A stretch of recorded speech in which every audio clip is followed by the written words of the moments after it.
Hello students, welcome back to Python. In today's session, we are going to see how many file modes are there in Python and how we can use them. So let's start.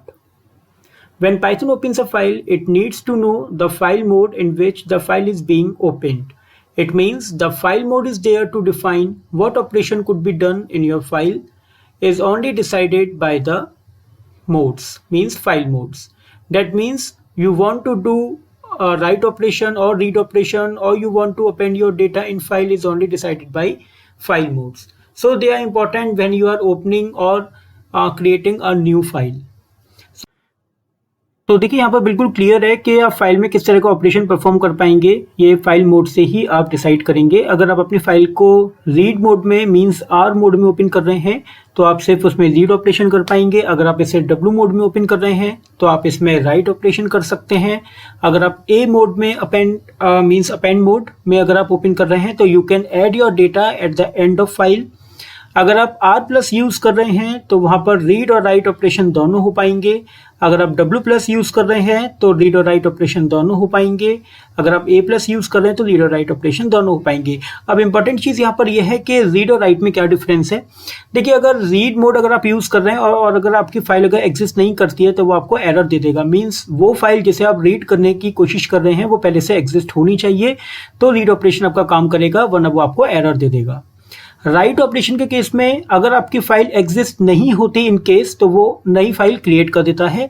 और अगर आप existing file को open करते हैं तो उसमें जो पहले से जो लिखा हुआ कंटेंट होता है वो ट्रंकेट हो जाता है, यानी कि डिलीट हो जाता है और फाइल आपकी ब्लैंक ओपन होती है. तो अगर फाइल पहले से एग्जिस्ट करती है और उसमें डेटा है तो वो उसको ब्लैंक कर ओपन कर दे देगा. और अगर फाइल अगर एग्जिस्ट नहीं होगी तो डब्ल्यू मोड एक न्यू फाइल क्रिएट कर देता है. अपेंड मोड में थोड़ा सा डिफरेंट है. अपेंड मोड के केस में भी अगर फाइल अगर एग्जिस्ट नहीं करेगी तो वो न्यू फाइल क्रिएट कर देगा. बट यहाँ पर जो डेटा होगा वो आपका जो प्री एग्जिस्टिंग जो डेटा होगा वो आपका डिलीट नहीं होता है, बल्कि आपके ये न्यू डेटा को प्रीवियस डेटा के एंड से ऐड करना या अपेंड करना कह सकते हैं आप, शुरू कर देता है. तो एक मोड के केस में आपका प्रीवियस डेटा डिलीट नहीं होगा, बल्कि जो न्यू डेटा होगा वो प्रीवियस डेटा के लास्ट से ऐड होना शुरू हो जाएगा. और डब्ल्यू मोड के केस में जो प्रीवियस डेटा होता है वो आपका ट्रंकेट हो जाता है, जीरो हो जाता है, और फिर आपकी जो फाइल होती है वो फर्स्ट बाइट से राइट होनी शुरू होती है. आर प्लस मोड में रीड राइट ऑपरेशन दोनों होते हैं, डब्ल्यू प्लस में रीड राइट ऑपरेशन दोनों होते हैं. बट यहाँ पे आर और डब्ल्यू के केस में सिर्फ रीड और राइट ऑपरेशन में ही डिफरेंस है. बाकी अगर आर प्लस में भी अगर फाइल अगर एग्जिस्ट नहीं करेगी तो एरर दे देगा, और डब्ल्यू प्लस के केस में अगर एग्जिस्ट नहीं करेगी तो वो फिर न्यू फाइल क्रिएट आपको कर दे देगा. ए प्लस के केस में रीड राइट ऑपरेशन दोनों कर पाएंगे, और उसके साथ साथ अगर आपकी फाइल अगर एग्जिस्ट नहीं करेगी तो वो आपको न्यू फाइल ओपन कर दे देगा. तो चलिए अब जरा इसको यूज कर देखते हैं. तो स्टार्ट करते हैं आर मोड से. आर मोड के बेस पर कुछ बेसिक प्रोग्राम्स एक बार डिस्कस करते हैं, फिर उसके बाद चलेंगे डब्ल्यू और ए मोड में विद बाइनरी फाइल. तो यहाँ पे आर के सामने आपको यहाँ पर आर प्लस मोड भी दिख रहा है. तो आर प्लस, या अगर आपके पास आर बी, अगर आप बाइनरी फाइल में मोड अगर आप काम कर रहे हैं तो यहाँ पे आप बी जो होगा वो बाइनरी फाइल को रिप्रेजेंट कर रहा है, तो आप वहां पर यूज कर सकते हैं. तो अगर आप टेक्स्ट फाइल में काम कर रहे हैं तो सिर्फ आर, अगर बाइनरी फाइल में यूज कर रहे हैं तो हर जगह आप टेक्स्ट मोड के साथ बी उसमें आप जोड़कर लिख देंगे तो वो बाइनरी मोड में काम करना शुरू कर देगा. तो अगर आपकी फाइल बाइनरी मोड में तो आप बी लगाएंगे, और अगर सिर्फ टेक्स्ट मोड में तो आप बी नहीं लगाएंगे. तो चलिए स्टार्ट करते हैं बिल्कुल बेसिक प्रोग्राम से. ऑलराइट, तो देखिए यहाँ पर एक मैंने बिल्कुल बेसिक सा प्रोग्राम लिया है. ये हम लोगों ने प्रीवियस सेशन में भी डिस्कस किया था कि how to read the whole file content using read function. तो अगर मैं यहाँ पर मैंने आपको देखिए यहाँ पर वो फाइल भी शो की हुई है जो आप रीड करने वाले हैं. एबीसी नाम की जो फाइल है, इसे मैंने डी ड्राइव से ओपन करके यहाँ पर पहले आपको शो किया हुआ है फाइल के कंटेंट को भी as along with program code. तो देखिए यहाँ पर आप अगर इस प्रोग्राम को रन करेंगे तो ये रीड फंक्शन क्या करेगा, ये पूरे प्रोग्राम कोड को जब ये एग्जीक्यूट करेगा तो ये आपके फाइल के पूरे कंटेंट को ये रीड करेगा. पूरे कंटेंट को रीड करने के बाद ये str के अंदर एज अ स्ट्रिंग सेव करेगा और ये उसको प्रिंट कर देगा. तो सिंपल अभी इसको एग्जीक्यूट करके देखते हैं. तो यहाँ पर देखिए अगर इसे एग्जीक्यूट करेंगे तो ये पूरा फाइल कंटेंट उसने प्रिंट करके दे दिया, वही जो अभी आपको नीचे दिख रहा है. तो अभी कंफर्म करते हैं कि ये वही फाइल है या नहीं है. तो इसमें थोड़े चेंजेस करके देखते हैं और अब इस प्रोग्राम को एग्जीक्यूट करते हैं. तो ठीक है, चेंजेस हो गए, यानी कि ये वही फाइल है.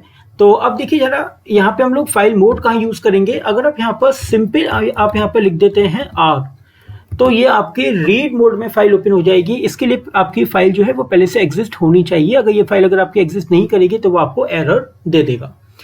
तो अभी अगर मैं इसको अगर इस लोकेशन से डिलीट कर दूं, या मैं एक काम करता हूं, मैं यहाँ पर एक ABCD के नाम से फाइल बना देता हूं जो कि उस लोकेशन पर नहीं है, तो वो इसके लिए आपको एरर दे देगा क्योंकि उसे ये फाइल नहीं मिल पाएगी।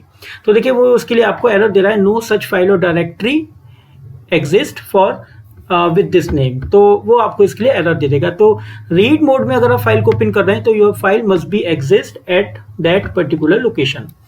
तो अगर ऐसा नहीं होगा तो फिर वो एरर देगा, और अगर फाइल अगर एग्जिस्ट होगी तो वो उसको रीड करके आपको दे देगा। तो बाय डिफॉल्ट जो होता है वो आपका रीड मोड ही काम करता है। तो अगर आप इसे नहीं भी लिखेंगे तो भी वो रीड मोड में ही काम कर रहा है। तो चलिए मैं लिख देता हूं सो डैट कि आपको ये समझ में आ जाएगा कि R को या रीड मोड को या राइट मोड या पेन मोड को आपको कहाँ लिखना होता है, कैसे लिखना होता है। तो अभी आप यहाँ पे क्या कर सकते हैं कि पूरे फाइल कंटेंट को अगर आपको नहीं रीड करना है, अभी तो ये पूरा आपको देखिए रीड करके दे रहा है, तो अभी अगर आपको नहीं पूरा रीड करना है तो आप एक काम ये भी कर सकते हैं, इसे क्लोज कर देता हूं। तो आप ये भी कर सकते हैं कि आप यहाँ पर सिलेक्टेड नंबर ऑफ कुछ डेफिनेट नंबर ऑफ कैरेक्टर्स आप रीड कर सकते हैं। जैसे मैंने यहाँ पर लिख दिया 8, तो अभी अगर आप इसे एग्जीक्यूट करेंगे तो ये फर्स्ट 8 कैरेक्टर्स आपको यहाँ पर ये प्रिंट करके दे देगा, हेलो ST। तो चलिए जरा इसको एग्जीक्यूट करके देखते हैं।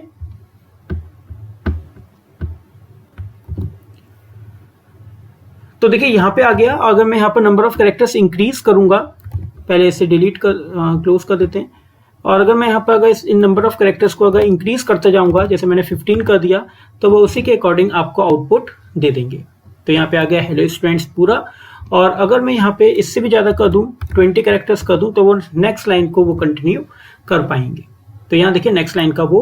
तो यहाँ पे कुछ स्पेसिफिक नंबर ऑफ कैरेक्टर्स अगर आपको रीड करने हैं तो आप यहाँ पर अपने उसी रीड फंक्शन के अंदर आप उन नंबर ऑफ कैरेक्टर्स को पास कर सकते हैं और ये आपको रीड कर दे देगा। तो ये बिल्कुल सिंपल तरीका है। आपने फाइल ओपन की और रीड फंक्शन से आपने स्पेसिफिक नंबर ऑफ कैरेक्टर्स पास किए, उसने आपको उतनी कैरेक्टर्स रीड कर फाइल में से दे दिए। One more thing which you can do with the same programme, आप इसको एक तरह से और रन कर सकते हैं। आप यहाँ पर इसको ऐसे भी लिख सकते हैं, ये मैंने यहां पर लिख दिया, और आपने इन दोनों स्टेटमेंट्स को इस तरह से कंबाइन कर दिया। तो अभी क्या होगा, अभी यहाँ पर जो भी होगा वो फाइल जो भी आपकी ओपन होगी वो उसका डेटा रीड करेगा, और रीड करने के बाद ये डायरेक्ट STR में वो सेव कर देगा। तो ये भी एक तरीका है। दोनों स्टेटमेंट्स को अगर आपको कंबाइन करना है तो अब ये भी काम कर सकते हैं। तो अभी अगर आप एग्जीक्यूट करेंगे तो you will get the same answer, तो भी आपको आंसर वही मिलेगा, और आप यहाँ पर भी रीड फंक्शन को वैसे ही चेंज कर पाएंगे। तो मैंने 25 कर दिया, तो अब देखिए 25 के लिए 5 कैरेक्टर्स और इंक्रीज हो गए, IS स्पेस और F और I। तो यहाँ पर ये जो नंबर ऑफ कैरेक्टर्स आप स्पेसिफाई करते हैं, यहाँ पर 2 चीजें इंक्लूड होती हैं। एक आपकी स्पेस इंक्लूडेड होती है, and the second one is new line जो कैरेक्टर होता है वो भी आपका इन 25 कैरेक्टर्स में काउंट होता है। तो ये आपको ध्यान रखना है कि जब आप यहाँ पे नंबर ऑफ कैरेक्टर स्पेसिफाई करें तो वहाँ पर आपके जो स्पेस हैं और जो आपके न्यू लाइन कैरेक्टर्स जितने भी आएंगे, हर लाइन के लास्ट में जो आपको मिलता है वो आपको वहाँ पर एक कैरेक्टर काउंट उनका भी होगा। चलिए अब देखते हैं एक और एग्जाम्पल।